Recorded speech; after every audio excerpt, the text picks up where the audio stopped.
Hello everyone, শুনছি লাইফস্টাইলে সবাইকে স্বাগতম। কেমন আছো সবাই? আশা করি সবাই ভালো আছে। চলে আসলাম আমার ভালো লাগা কাজের কিছু ভিডিও তোমাদের সাথে শেয়ার করার জন্য। গাছপ্রেমী মানুষগুলা কোথায়? গাছ ভালোবাসে না, ফুল ভালোবাসে না, তা তো হয় না বলো। আশা করি তোমাদের এই ব্লগটি ভালো লাগবে। দেখো আমি আমার আজকে বাগানটা কিভাবে পরিষ্কার করছি, পরিচর্যা করছি। ইনডোর প্ল্যান্টগুলো প্রথমে ধুয়ে একটুখানি রোদে দিয়ে দিলাম, বাকি গাছগুলোর টবগুলো একটু পরিষ্কার করে নিচ্ছি। যেহেতু শীত চলে গেছে, এখন একটু আলাদা যত্নের প্রয়োজন। শীতের মধ্যে তো অনেক টাইপের গাছ ছিল, সিম, টমেটো গাছ ছিল, এই গাছগুলো কেটে ফেলেছি। আজকে সব পরিষ্কার করে দিলাম। নয়নতারার একটা নতুন চারা উঠেছে, সেই চারাটা বড় গাছের নিচ থেকে নিয়ে আরেকটা ছোট টবে ট্রান্সফার করে দিলাম। একটা কুমড়া গাছ উঠেছে, দেখো ওকেও ঠিক করে স্থানান্তর করব। অ্যালোভেরা গাছগুলোও দেখেছো কেমন ঝোপালো হয়েছে।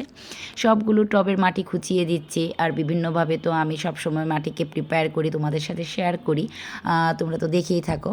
আর এই যে কয়েন প্ল্যান্টটা আমার খুব ফেভারিট, এই গাছটা এই একদম ছোট্ট একটুখানি টব এনেছিলাম, সেটা থেকে আমি 3টা এরকম ঝোপালো ঝোপালো কয়েন প্ল্যান্ট করেছি। আর দেখো কোথায় গিয়ে একটা তুলসী গাছ উঠেছে, এই একটা তুলসী গাছের মঞ্জুরি থেকে এই চেপার মধ্যে গিয়ে উঠে গেছে। দেখো তো কয়েন প্ল্যান্টটা আরেকটা যখন ট্রান্সফার করলাম কেমন লাগছে। আসলে গাছটা ভালোবাসা কিন্তু অন্যরকম, তাই না বলো? গাছ ভালোবাসে না তা তো হয় না। এত রোদ লাগছিল, আমার পিঠটা পুড়ে যাচ্ছিল, তারপরও কাজগুলো করে নিচ্ছি। আমার খুব ভালো লাগে এই গাছগুলোর সাথে যত্ন করতে, সময় কাটাতে। শুধু পরিষ্কারই করিনি ভাই, ঝাড়ু দিয়ে রেখেছি, খালা এসে না হলে ক্যাচক্যাচ করবে।